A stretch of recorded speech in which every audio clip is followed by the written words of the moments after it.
10th class లో December prelims mains కొత్త class start అవుతుంది. ఈ నెంబర్ కి కాల్ చేసి రిజిస్టర్ అవ్వండి. లిమిటెడ్ సీట్స్ ఉన్నాయి. సార్ 2 తారీఖు వాళ్ళు అప్లికేషన్ పెట్టుకుంటే 3 తారీఖు పోలీసులు తిరస్కరించారు. 4 తారీఖు హీరో కానీ హీరోయిన్ కానీ సినిమా ప్రొడ్యూసర్స్ కానీ ఎవరు థియేటర్ రావడానికి వీల్లేదు. ఈ థియేటర్లో మేము సెక్యూరిటీ ఇవ్వలేము. ఈ థియేటర్కు ఉన్నది ఒకటే దారి. ఈ దారిలో ఇంతమంది వేలాది మంది అభిమానులు వచ్చినప్పుడు మేము కంట్రోల్ చేయలేము, వద్దు అని తిరస్కరించారు.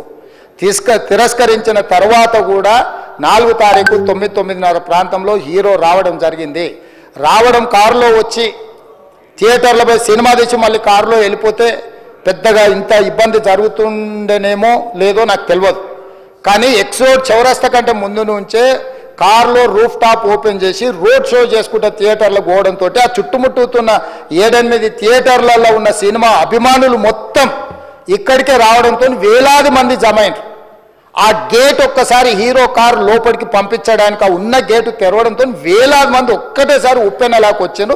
ఆ ఉప్పెనలో చనిపోయిన రేవతి, ఆమె కొడుకు, భార్య, భర్త, కూతురు వాళ్ళు అలాగైపోయి కొడుకు తల్లి ఒక పక్కన పోయి ఆ జనాల నుంచి తప్పించుకొని టికెట్ చేసుకొని ఆ తొక్కిసలాటలు హీరోను థియేటర్ లోపలికి తీసుకుపోవాలనుకున్న టైంకి అతను బండి మీద రోడ్ షో చేసి దిగేటప్పటికి వేలాది మంది హీరోను కలవడానికి చొచ్చుకొచ్చారు ముందుకు.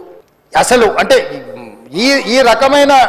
ఈ రకమైన వాతావరణంలో అతన్ని లోపలికి తీసుకువెళ్ళాల్సిన సందర్భంలో అతను ప్రైవేట్ సెక్యూరిటీ ఇవాళ రేపు మనం ఫంక్షన్లలో బౌన్సర్లు అని మనం చూస్తూ ఉన్నాం.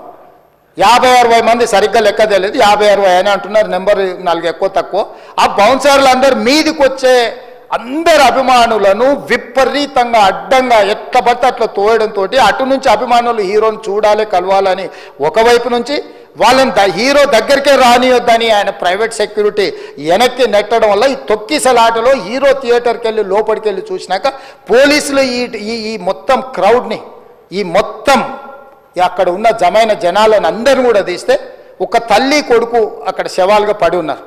ఆ తల్లి అంత తొక్కిసలాటలు కూడా నేను ఆ వీడియో చూసిన ఆ తల్లి లోపలికి వచ్చినప్పుడు కొడుకు చేయి పట్టుకొని ఎంత జాగ్రత్తగా కొడుకుని తీసుకొని వస్తుందో తల్లి ప్రేమ ఎట్లుంటుందో అక్కడ నాకు చూసి నాకు అర్థమైంది.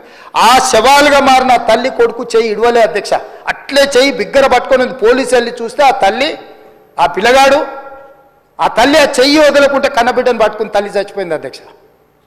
అట్లాంటి సిచ్యువేషన్లో పోలీసులు తల్లిని కొడుకుని హాస్పిటల్కి అక్కడ ఫస్ట్ ఎయిడ్ ట్రీట్మెంట్ చేసిండ్రు. పోలీసులు ఏం డాక్టర్లు కాదు, హుటాహుటిన తరలించిండ్రు.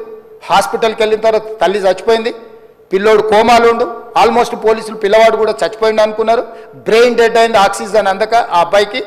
సో ఆ సిచ్యువేషన్లో వెనక్కి పోలీసులు వచ్చి హీరో గారికి విషయాన్ని తెలియజేసి హీరో గారు వెళ్ళిపోతే హీరో ఎందుకు వెళ్ళిపోవాలనుకున్నారు పోలీసులు అంటే ఇంకా వేలాది మంది అభిమానులు అక్కడనే ఉన్నారు. హీరో గారు థియేటర్లో కూర్చొని ఉండడం వల్ల సినీ ప్రముఖులు ఉండడం వల్ల ఈ బయట జమైన వేలాది మంది అభిమానులు అక్కడ నుంచి పోకుండా అక్కడనే ఉండడంగా థియేటర్ లోపల కూడా బాల్కనీలో టాప్ బాల్కనీలో హీరో కూర్చుంటే కింది నుంచి పై వరకు వెనక్కి తొక్కుట పైకెక్కి హీరో చేతులు కలపాలని కోతులు ఎగబడ్డట్టు కోట మీదకి కోతులు ఎగబడ్డట్టు ఉల్టా పైకి తొక్కిసలాట జరిగింది అధ్యక్ష.